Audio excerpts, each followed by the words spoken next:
wabarakatuh.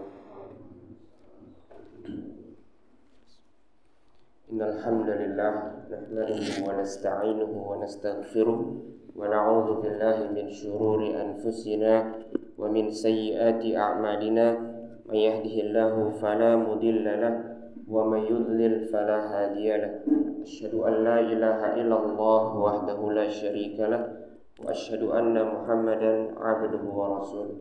Ya ayyuhalladzina amanu taqullaha haqqa tuqatih wa la tamutunna illa wa antum muslimun. Ya ayyuhan nasu taqu rabbakumul ladzi khalaqakum min nafsin wahidah wa khalaqa minha zawjaha wa batha minhuma rijalan katsiran wa nisaa'a wattaqullaha alladzi tasaaluna bihi wal arham innallaha kana 'alaikum raqiba. Ya ayyuhalladzina amanu taqullaha wa qulu qawlan sadida yuslih lakum a'malakum wa yaghfir lakum dhunubakum wa may yuti'illaha wa rasulahu faqad faza fawzan 'azima. Amma ba'du fa inna asdaqal hadithi kitabullah wa khairal hadi Muhammadin sallallahu alaihi wasallam wa syarrul umuri muhdatsatuha fa inna kulla muhdatsatin bid'ah wa kulla bid'atin dhalalah wa kulla dhalalatin finnar. Bapak-bapak dan ibu-ibu yang semoga dirahmati oleh Allah Subhanahu wa taala.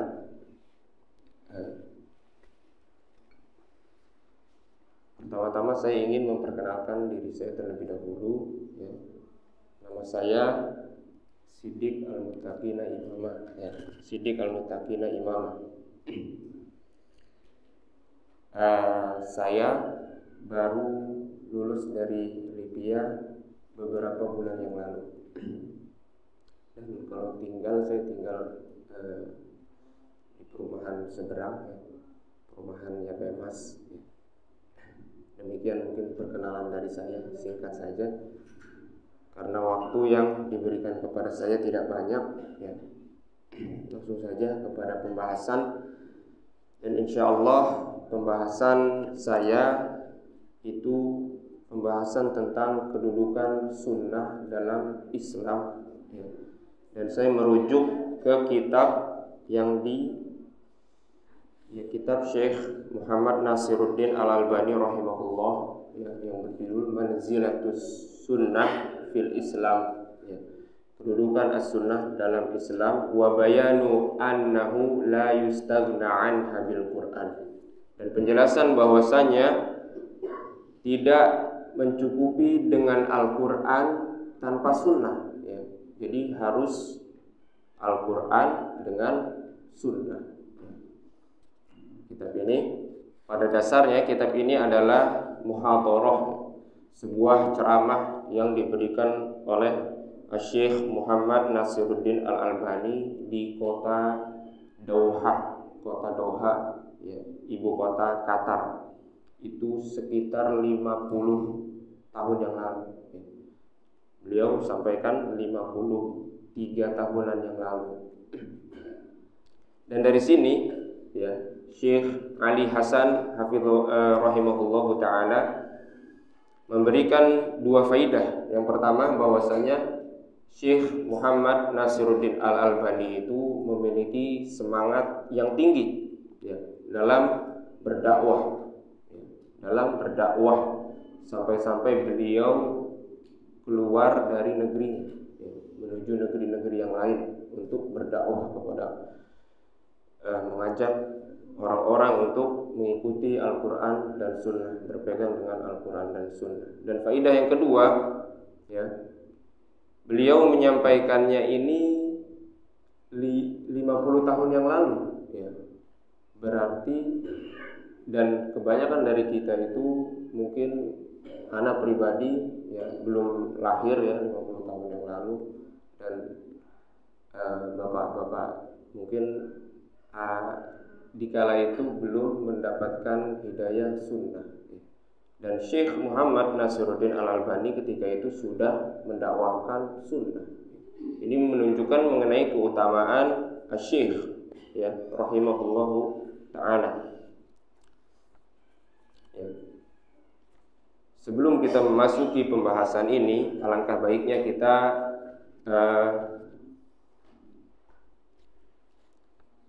memahami makna sunnah. Karena sunnah itu memiliki definisi yang banyak dan sebagian orang terkadang bingung. Yang pertama, makna sunnah adalah at-thariqah, adalah jalan yang ditempuh. Jalan yang ditempuh. Baik jalan itu adalah jalan yang baik atau jalan yang buruk. Pokoknya jalan yang ditempuh. Sebagaimana dalam sebuah hadis yang diriwayatkan oleh Al-Imam Muslim dari sahabat Jarir bin Abdullah Al-Bajali radhiyallahu anhu, Rasulullah sallallahu alaihi wasallam bersabda, "Man sanna sunnatan hasanatan falahu ajruha wa ajru man 'amila biha ila yaumil qiyamah." Barang siapa yang menempuh suatu sunnah yang baik, menjalankan sunnah yang baik, maka baginya ganjaran pahala tersebut, dan ganjaran orang yang mengamalkan sunnah hasanah tersebut sampai hari kiamat. Dan barang siapa wa man sanna sunnatan sayyi'atan fa alaihi wizruha wa wizru man 'amila biha ila yaumil qiyamah. Barang siapa yang melakukan suatu amalan atau suatu sunnah yang sayyi'ah, maka baginya ia akan mendapatkan dosa, dan begitupun ia akan mendapatkan dosa orang-orang yang melakukannya sampai hari kiamat. Ini makna as-sunnah, yaitu at-thariqah. Adapun makna yang kedua, yaitu makna menurut ahli hadis, istilah ahli hadis, yaitu kullu ma udifa ila nabi sallallahu alaihi wasallam min qaulin aw amalin aw taqririn aw sifatin khalqiyatin aw khuluqiyah sawa'un ba'dal bi'tsati aw qablahu. Maksudnya apa? Segala sesuatu yang disandarkan kepada Nabi sallallahu alaihi wasallam, baik berupa perkataan, amalan, penetapan, atau sifat fisik, kemudian sifat akhlak, baik sebelum diutusnya Rasulullah maupun setelah diutusnya Rasulullah sallallahu alaihi wasallam. Nah, ini makna hadis secara umum. Dan kemudian di antara makna sunnah, yaitu menurut istilah fuqaha, yaitu mustahab, disukai, atau ma yusabu fa'iluhu wa la yu'aqabu tarikuhu, yang pelakunya diberikan ganjaran dan yang meninggalkan tidak mendapatkan hukuman. Ini menurut istilah fuqaha. Ada lagi menurut istilah ahli usul fikih, yaitu yang dinukil dari Nabi sallallahu alaihi wasallam min qaulin aw fi'lin aw taqrir. Yang dinukil dari Nabi sallallahu alaihi wasallam berupa perkataan, perbuatan atau penetapan. Nah, ini yang terakhir ini yang dimaksud dalam pembahasan ini, yang dinukil dari Nabi sallallahu alaihi wasallam berupa perkataan, perbuatan atau penetapan. Ini yang kita akan bahas, Dan ini adalah sumber dari syariat, sumber syariat, dan dijadikan hujjah. Sumber syariat dan dijadikan hujjah. Syekh rahimahullah memulai kitabnya dengan atau muhadarahnya dengan biasa, dengan khutbatul hajah, Dan kalau dilihat-lihat ya, sebagaimana perkataan Syekh Ali Hasan rahimahullahu taala bahwasanya khutbatul hajah ini terkandung dalamnya makna tauhid, makna sunnah, terkandung pula dalamnya akhlak yang mulia, kemudian terkandung pula pujian kepada Allah Subhanahu wa taala. Ya. Dalam innal hamdalillah itu menunjukkan pujian kepada Allah Subhanahu wa taala. Ya. Nahmaduhu termasuk pujian kepada Allah. Wa nasta'inuhu. Nah, ini menunjukkan apa? Beribadah kepada Allah. Kami meminta tolong kepada Allah. Ini menunjukkan apa? Tauhid. Wa nastaghfiruh, dan kami meminta ampun kepada Allah. Ya. Kami berlindung kepada Allah dari keburukan amalan kami. Ini menunjukkan apa? Tauhid. Ya. Keburukan amal kami berarti apa? Agar kita berakhlak mulia. Wa sayyiati a'malina. Ya. Kemudian pada perkataan wa asyhadu an la ilaha illallah wahdahu la syarikalah, ini menunjukkan tauhid lagi. Ya. Kemudian wa asyhadu anna Muhammadan abduhu wa rasuluh, ini menunjukkan sunnah, ya, dan seterusnya.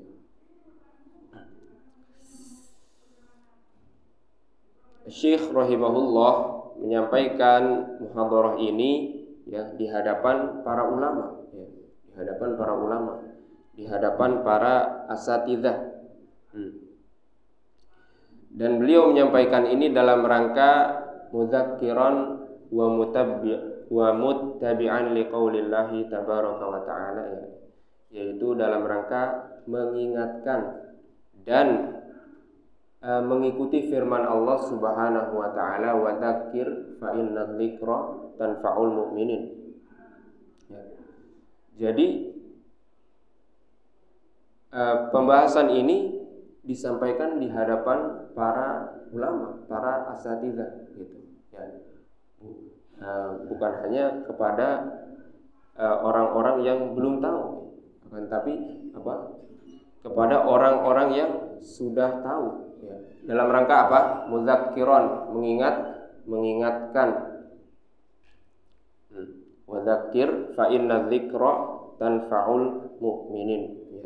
Kemudian beliau juga mengatakan wa inna makhtartu an yakuna hadithi fi bahthin hamin jiddan, dan aku memilih pembahasanku itu adalah pembahasan yang penting sekali. Jadi ini pembahasan yang penting, ya. Pembahasan mengenai sunnah itu pembahasan yang penting. Kenapa? Li'annahu aslun min usulis syari'atil gharra, karena as-sunnah adalah pokok dari pokok-pokok syariat. Ya. Dia adalah sumber dari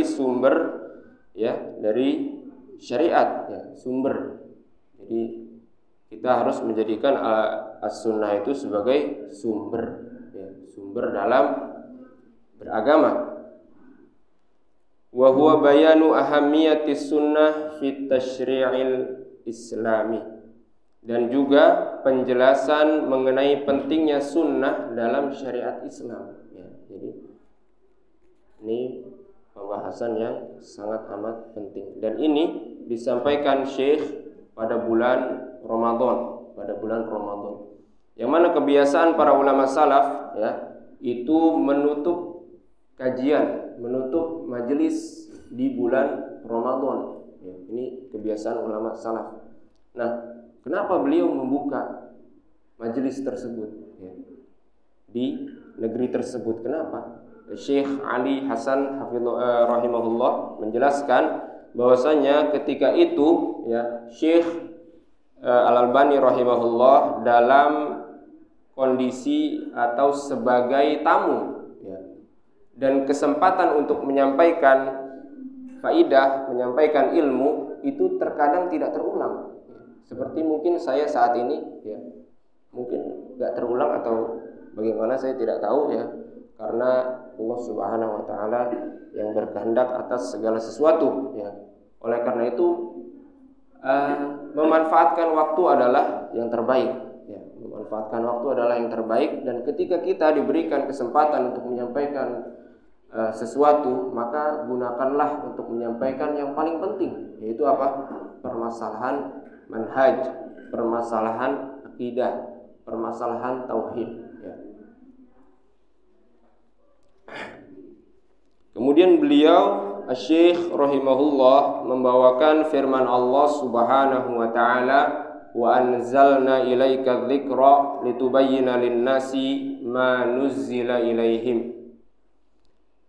Dan kami telah, ini dalam surah An-Nahl ayat 44, ya. Bisa dicatat surah An-Nahl ayat 44, wa anzalna ilaika dzikra litubayyana lin-nasi ma nuzzila ilaihim. Dan kami telah menurunkan kepadamu adzikra. Adzikra di sini maknanya adalah sunnah, ya. Kami telah menurunkan kepadamu sunnah untuk menjelaskan manuzzila ilaihim. Manuzzila ilaihim di sini maknanya adalah Al-Qur'an, ya. Jadi kami telah menurunkan kepadamu berupa sunnah untuk menjelaskan Al-Qur'an kepada orang-orang, kepada manusia, ya. Kemudian Syekh menjelaskan kalimah litubayyina atau al-bayan yang dimaksud di sini, menjelaskan di sini maksudnya apa, ya? Maksudnya ada dua, kata Syekh. Yang pertama bayanul lafzi, menjelaskan lafaz, ya. Maksudnya apa? Tablighul Quran, menyampaikan Al-Quran dan tidak menyembunyikannya, ya. Dan tidak menyembunyikan Al-Quranul Karim.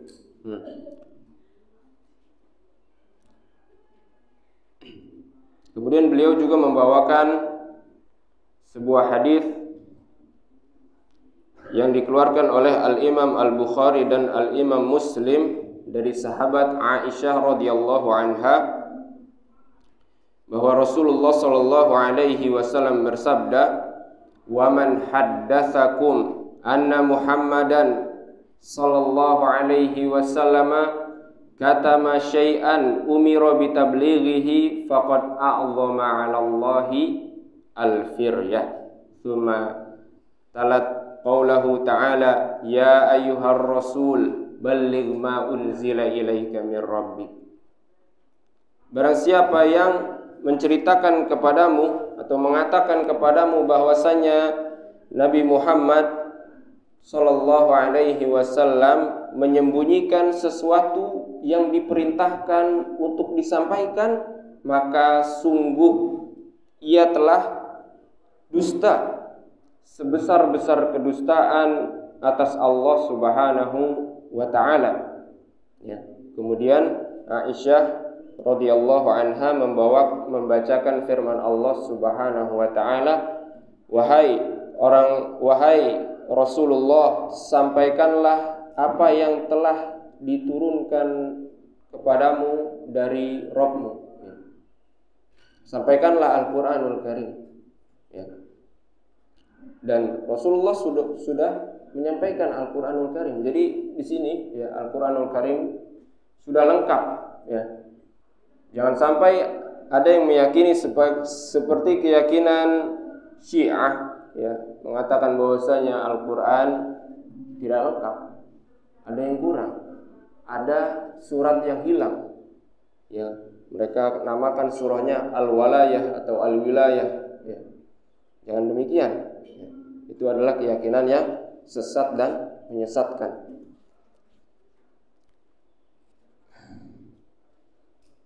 Jadi Rasulullah Shallallahu Alaihi Wasallam telah menyampaikan Al-Quran, ya, secara lengkap, ya.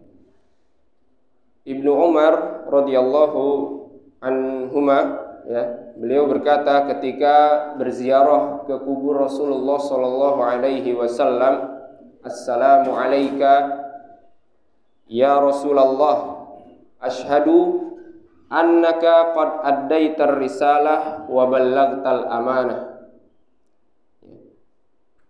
Semoga keselamatan tercurahkan kepadamu wahai Rasulullah.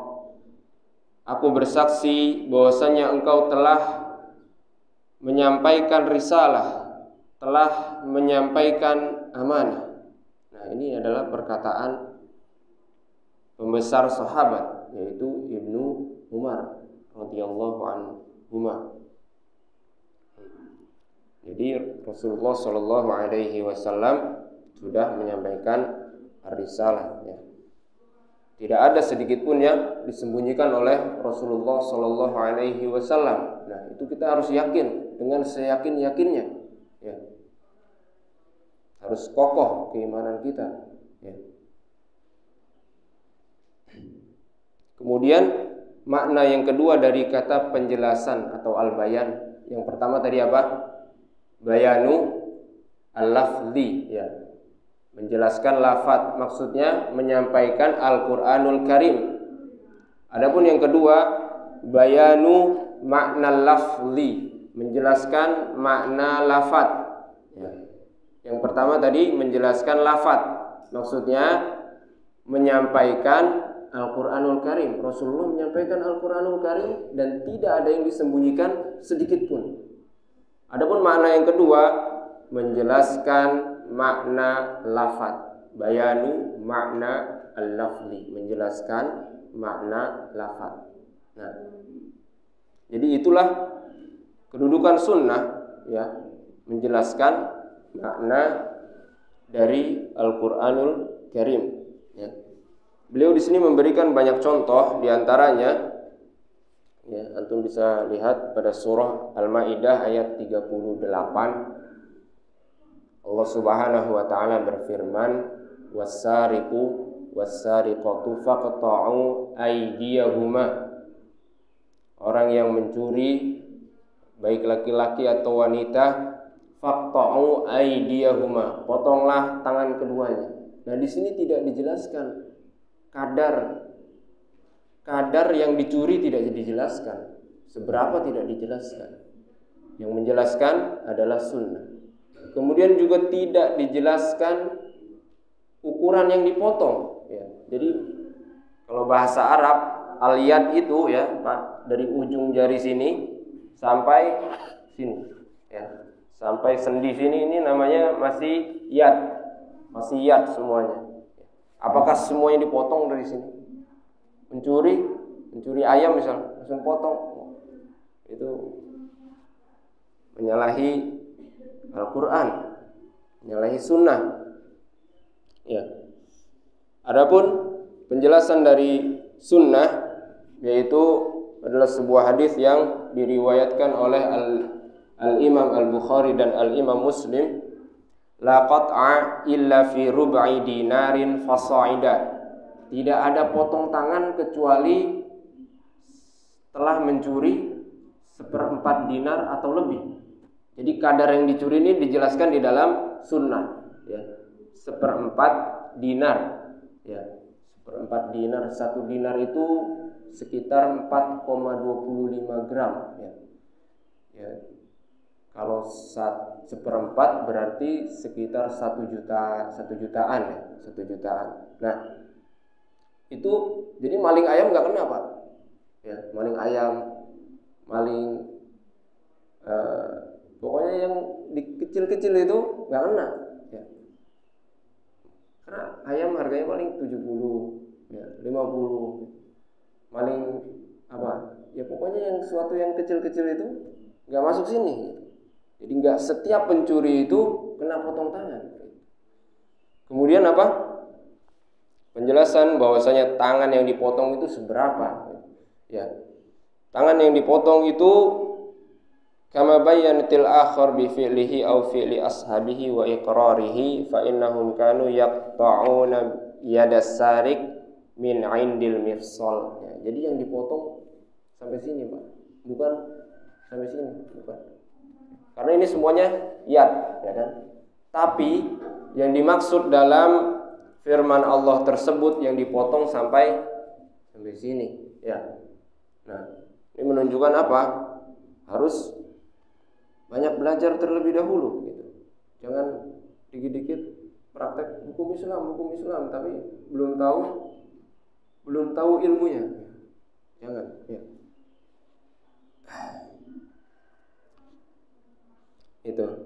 Itu mengenai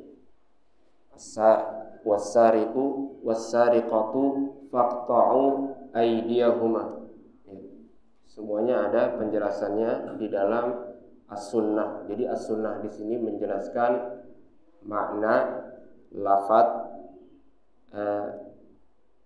yad, ya, aydiyahuma, menjelaskan makna yad, kemudian menjelaskan kadar yang dicuri, ya, kadar yang dicuri. Kemudian Asy-Syaikh juga menjelaskan atau memberikan contoh seperti dalam surah Al-An'am ayat 82, ya. Ayat 82.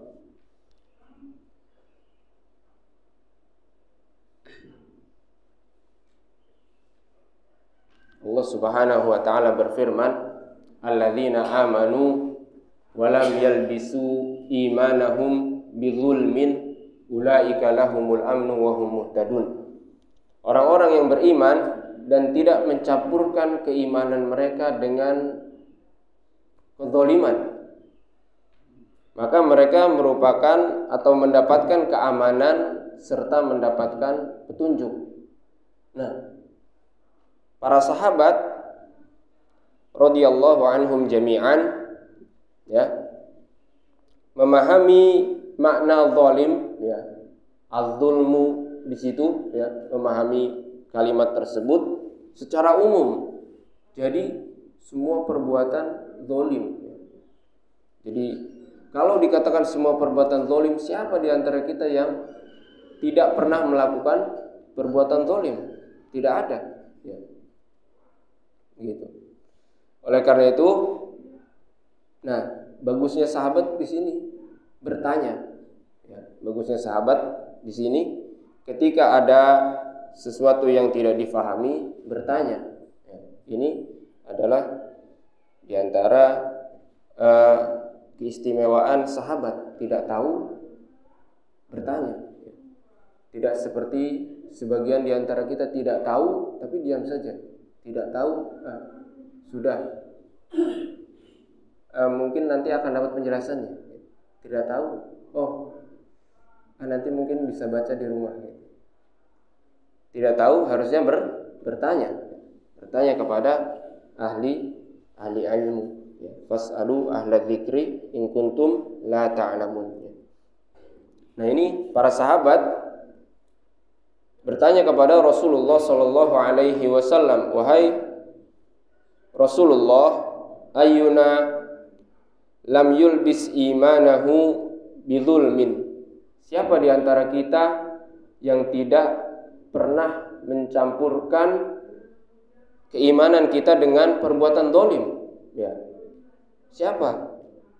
Maka Rasulullah sallallahu alaihi wasallam menjawab, laisa bidzalik. Bukan demikian, ya, bukan demikian. Akan tetapi zalim di sana apa?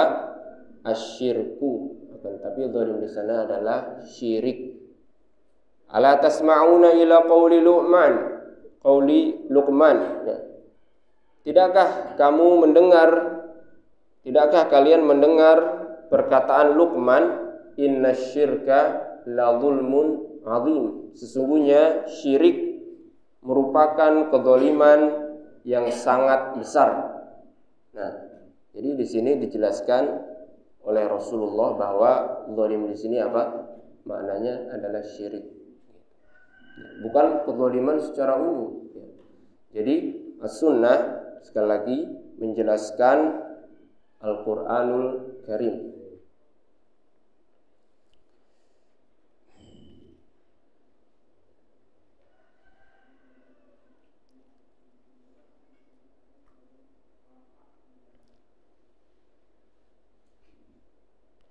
Kemudian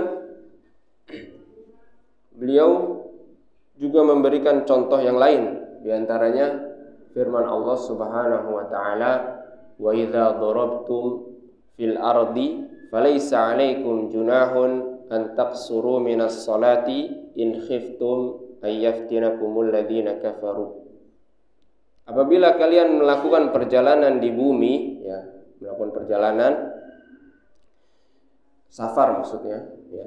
Falaisa 'alaikum junahun an taqsuru minas shalah, maka tidak mengapa, ya, kalian tidak berdosa untuk mengqashar salat apabila kalian takut. Nah, ini di sini disyaratkan takut.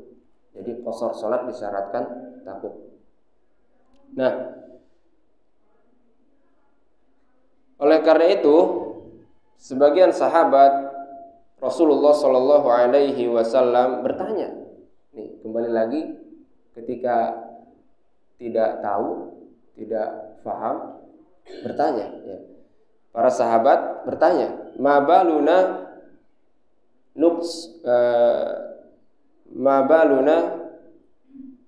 nuqassir wa qad aminna.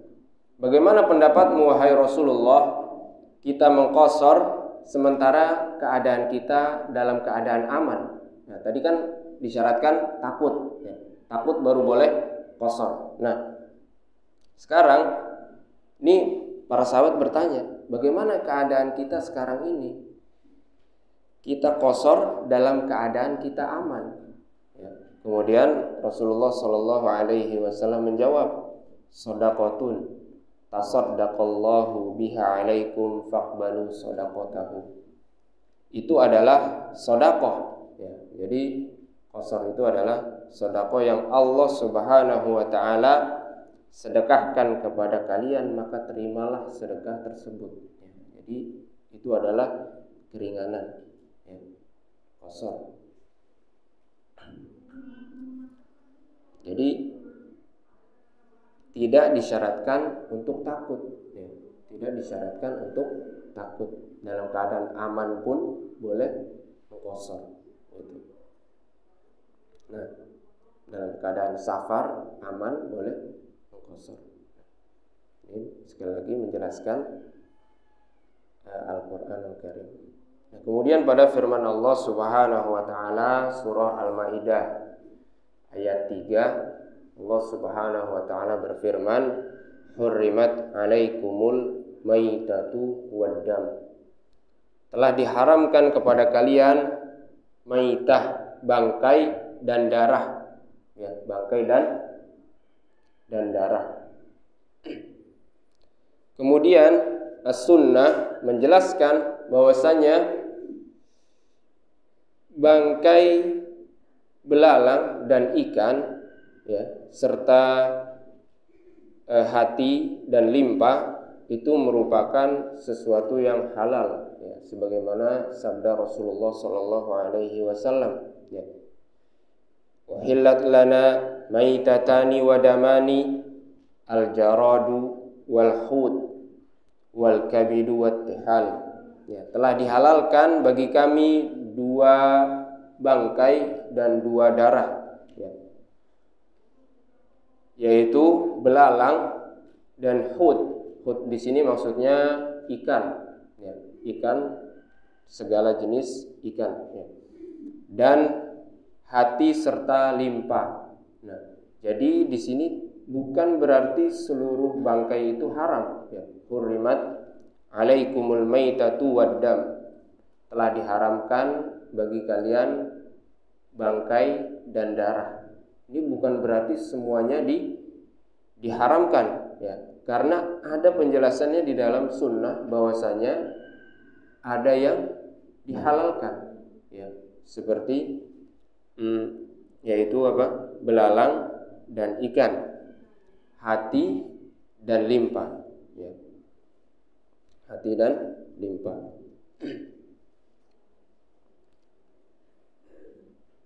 Hadis ini dikeluarkan oleh Al-Imam Al-Baihaqi dan selainnya.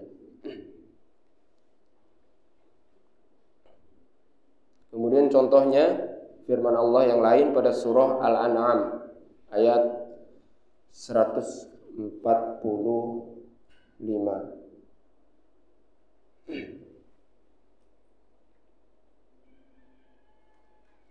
Atau afwan, jangan surah Al-An'am, mungkin surah Al-A'raf ya.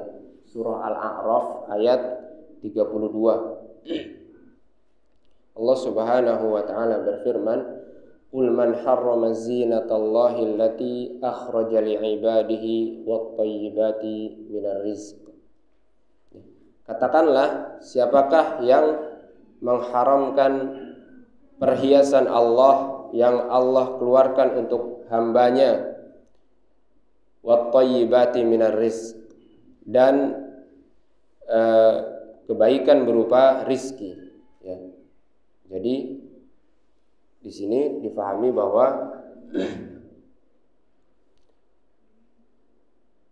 perhiasan yang Allah Subhanahu wa taala berikan itu semuanya halal. Nah, akan tetapi sunnah menjelaskan bahwasanya di antara perhiasan ada yang haram. Di antara perhiasan itu ada yang haram, sebagaimana yang telah tetap dari Rasulullah sallallahu alaihi wasallam bahwa ada seseorang ya, suatu hari ia mengenakan di tangannya harir ya. Harir itu apa? Sutra ya. Dan di tangan yang lain ia kenakan emas ya. Yang satu sutra, yang satu emas. Kemudian Rasulullah sallallahu alaihi wasallam bersabda, "Hadzani haramun ala dzukuri ummati." Kedua hal ini, emas dan sutra, haram bagi laki-laki di kalangan umatku dan halal untuk wanitanya. Ya, jadi tidak semua perhiasan itu halal. Nah, ini dijelaskan oleh sunnah bahwa ada yang haram, yaitu sutra dan emas ya. Di sini dikeluarkan oleh Al-Imam Al-Hakim dan disahihkan oleh beliau.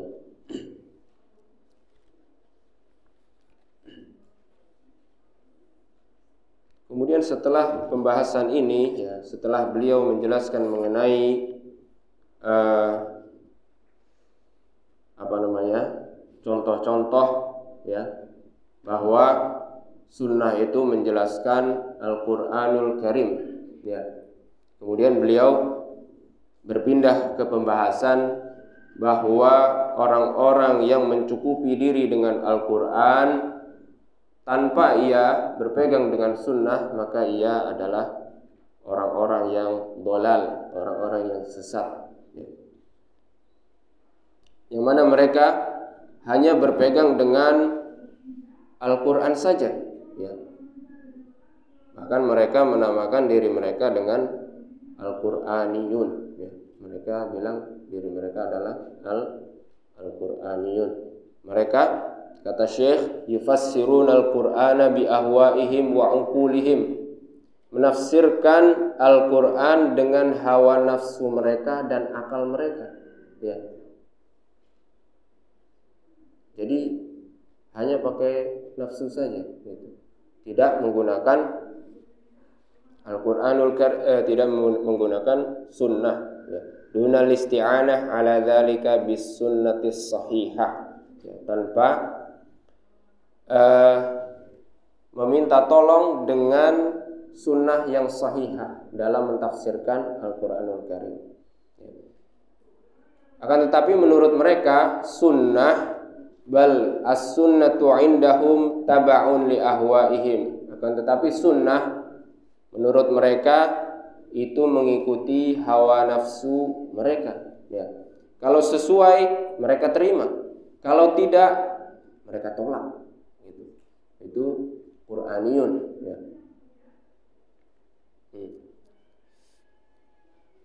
Kemudian beliau membawakan sebuah hadis ya,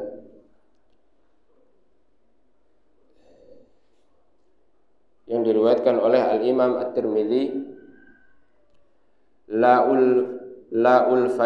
ulfiyanna ahadukum muttaki'an ala arikatihi ya'tihil amru min amri mimma amartu bihi wa nahaitu anhu fayaqul la adri ma wajadna fi kitabillah ittaba'nah Sungguh akan ada salah seorang di antara kalian, ya, muttaqian ala arikati, ya, yaitu apa? Bersandar, ya, kalau muttaqian ala arikati itu bersandar di apa namanya? Tempat sandaran, ya, bersandar. Ala kulli hal bersandar, ya. Dan ini menunjukkan apa? Orang tersebut adalah orang yang lalai dalam kehidupan akhirat dan condong kepada kehidupan dunia, ya. Dia bersandar di tempat sandaran, ya. Menunjukkan apa? Seperti orang-orang yang tertipu dengan dunia, ya. Kemudian apa? Ya'tihil amru min amri, ya, datang suatu urusan, ya, datang perkara yang aku perintahkan atau aku larang, ya. Kemudian ia berkata apa? Aku tidak tahu. Intinya datang apa? Suatu perkara yang aku perintahkan, ya, atau aku larang, kemudian dia berkata, malah dibantah, aku tidak tahu. Apa yang datang dari kitabullah, dari Al-Quran, itu yang kami ikuti, ya. Padahal Rasulullah Shallallahu Alaihi Wasallam bersabda, ala wa inni utitul Qur'ana wa mislahu ma'ah. Ketahuilah bahwasanya aku diberikan Al-Quran dan yang semisal dengannya, yaitu as-sunnah. Nah,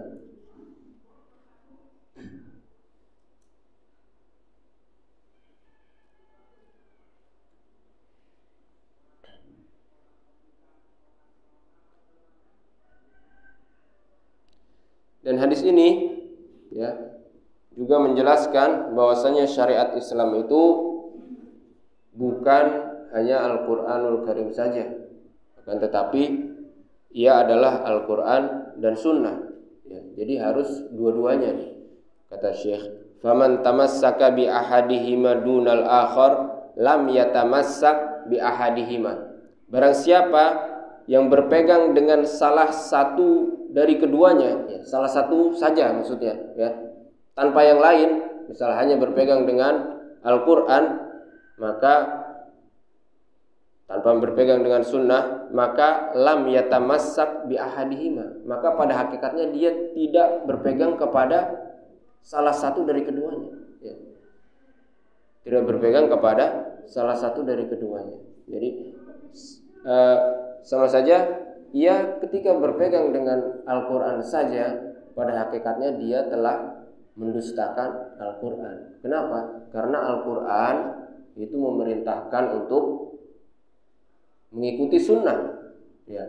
Wa ma atakumur rasulu fakhudhu wa ma nahakum anhu fantahu. Dan apa atau segala sesuatu yang dibawa oleh Rasulullah maka ambillah, dan segala sesuatu yang dilarang oleh Rasulullah maka tinggalkanlah, ya. Jadi Al-Quran itu memerintahkan untuk berpegang dengan sunnah. Nah, kalau dia hanya berpegang dengan sunnah saja, tidak mau berpegang dengan Al-Quran, pada hakikatnya dia mendustakan Al-Quranul Karim, ya. Al-Quran memerintahkan untuk mentaati Rasulullah. Man yuti'ir rasula faqad ata'a Allah. Barang siapa yang mentaati Rasul, maka sungguh ia telah mentaati Allah, ya. Dan ayat yang semisal dengannya banyak sekali. Dan ada sebuah hadis, ya, yang dibawakan oleh Syekh, yang mana hadis ini juga diriwayatkan oleh Al-Imam Al-Bukhari dan Al-Imam Muslim, yang atau dari sahabat Ibnu Mas'ud radhiyallahu anhu, bahwa seseorang mendatanginya kemudian berkata, apakah engkau yang mengatakan la'anallah an-namisat wal mutanammisat wal washimat. Ya. Apakah engkau orang yang mengatakan semoga Allah melaknat orang atau wanita yang mencukur alisnya atau minta dicukur, atau yang al-washimat, membuat tato, ya. Orang yang wanita yang membuat tato, atau mustausimat, yaitu orang yang minta ditato. Nah, ini wanita tersebut bertanya demikian. Kemudian Ibnu Mas'ud radhiyallahu anhu berkata, iya, saya yang mengatakan demikian. Kemudian wanita tersebut berkata, sesungguhnya aku tidak mendapati hal tersebut di dalam kitabullah dari awal sampai akhirnya. Aku tidak dapat perkataan yang kamu katakan. Kemudian Ibnu Mas'ud radhiyallahu anhu mengatakan, in kunti qara'tihi laqad wajadtihi. Apabila kamu benar-benar membaca, pasti kamu akan mendapatkannya. Gitu. Ini. Kemudian Ibnu Mas'ud membacakan firman Allah Subhanahu wa taala, "Wa ma atakumur rasulu fakhudhu." Apa segala sesuatu yang dibawa oleh Rasulullah, maka ambillah. Wa ma nahakum anhu fantahu. Dan segala sesuatu yang dilarang Rasulullah, maka tinggalkanlah. Kemudian wanita tersebut berkata, ya, bala, benar, itu adalah firman Allah Subhanahu wa taala. Kemudian Ibnu Mas'ud mengatakan, faqad sami'tu Rasulullah sallallahu alaihi wasallam yaqul la'anallahu an-namisat, sampai akhir hadis. Sungguh aku telah mendengar Rasulullah sallallahu alaihi wasallam bersabda, semoga Allah melaknat orang yang mencukur alisnya. Orang yang mencukur alisnya. Sampai akhir hadis. Nah, ini menjelaskan bahwasanya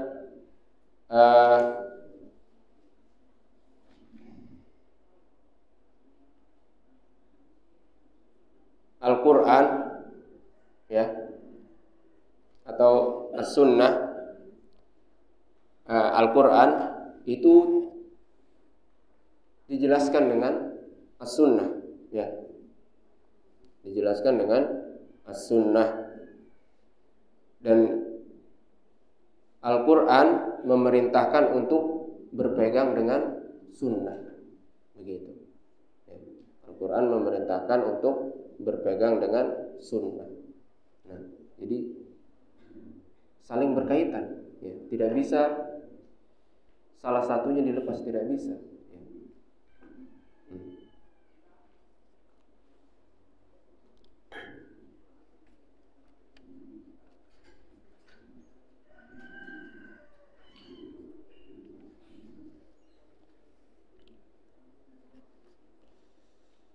Kemudian pembahasan berikutnya, Syekh membahas bahwasanya tidak boleh kita hanya mencukupkan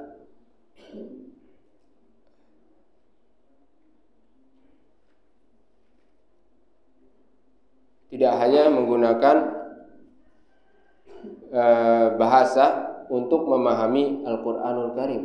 Tidak hanya menggunakan bahasa untuk memahami Al-Qur'anul Karim, tapi harus dengan sunnah, ya, harus dengan sunnah.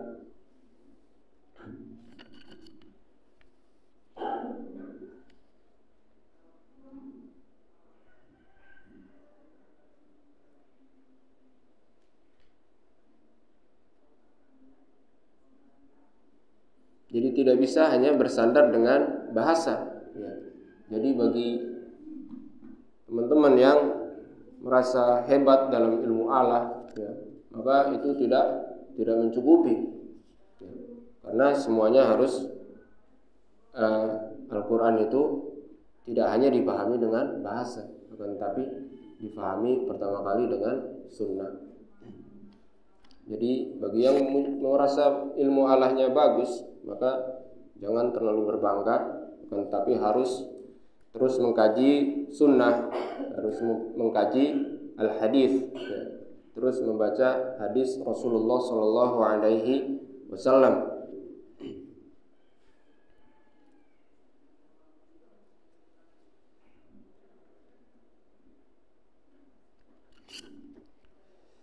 Kemudian beliau juga menjelaskan bahwa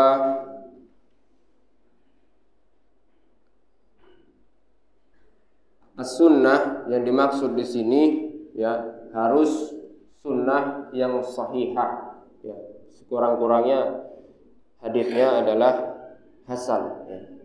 Ala kulli hal sunnahnya harus sahihah. Tidak boleh menggunakan sunnah atau hadis yang dhaif, ya, yang maudhu, ya, yang tidak ada asal usulnya, yang palsu, nggak boleh. Harus sahihah, harus yang sahihah.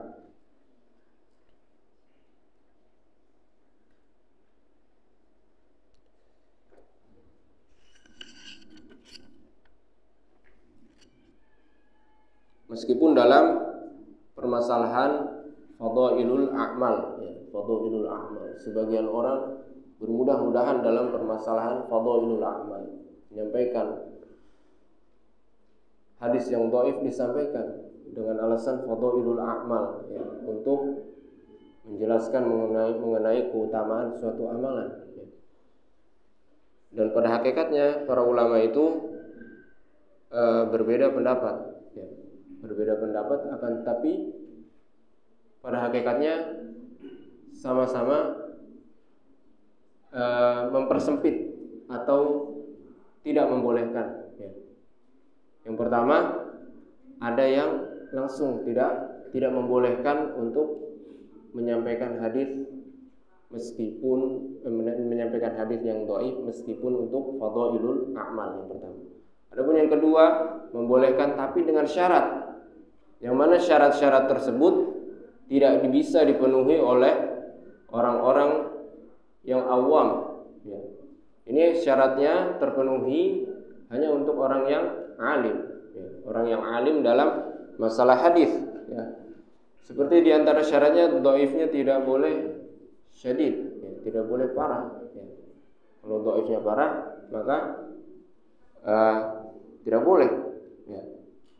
Kemudian harus ada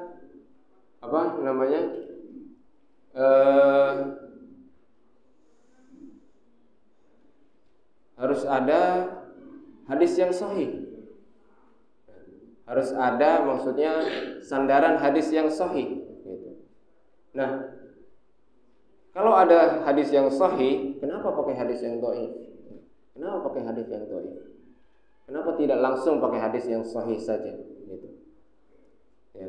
Dan masih banyak syarat-syarat yang lainnya yang mempersempit untuk disampaikan bagi orang-orang yang awam, ya. Dan syarat tersebut hanya bisa dipenuhi oleh orang-orang yang ahli dalam ilmu hadis, ya. Di antara syaratnya tidak boleh meyakini bahwasanya itu adalah hadis Rasulullah. Bagaimana kita menyampaikan hadis, kemudian ya, hadis dhaif, kemudian apakah ada, ya, menyampaikan hadis dhaif kemudian dia bilang ini bukan dari Rasulullah? Sangat jarang yang seperti ini. Sangat jarang yang seperti ini.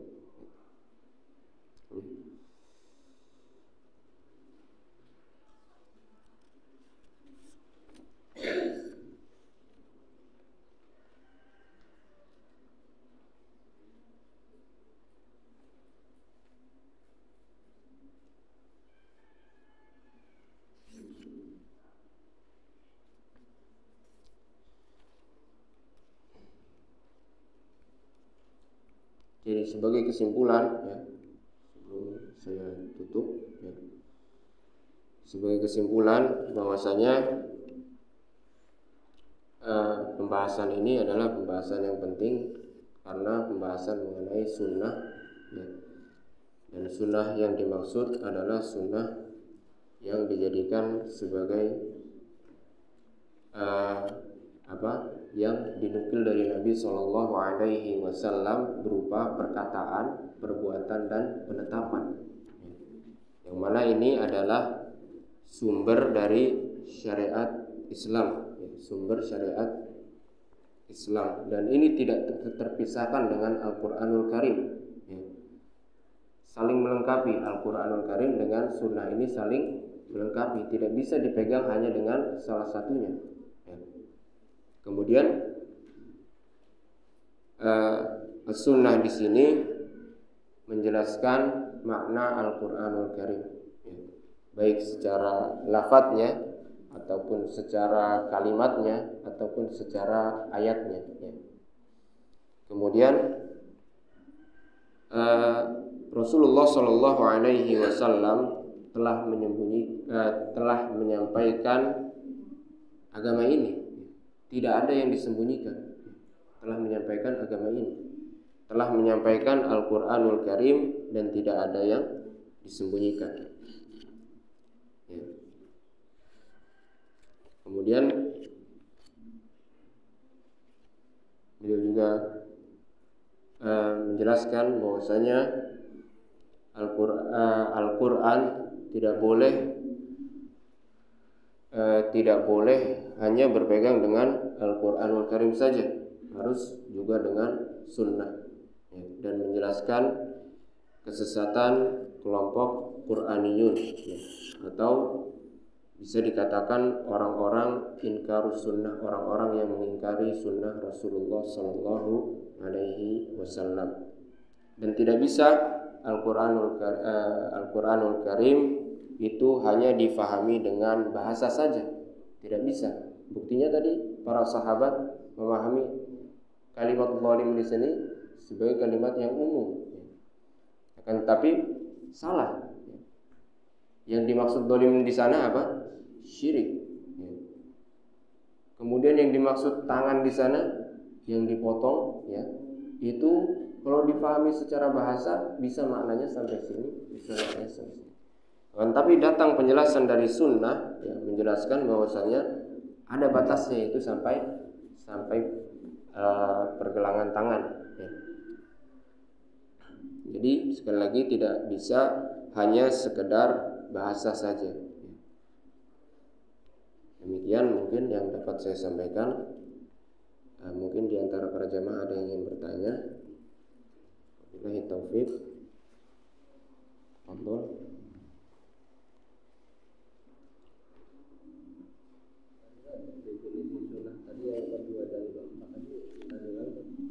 Definisi sunnah yang kedua secara istilah ahli hadis, itu segala sesuatu yang disandarkan kepada Nabi Sallallahu Alaihi Wasallam berupa perkataan atau perbuatan atau penetapan atau sifat fisik, sifat fisik Rasulullah atau akhlak Rasulullah. Sama, apakah ini sebelum diutusnya Rasul atau setelah diutusnya Rasul? Ini menurut istilah ahli hadis. Kemudian yang berapa lagi, Pak?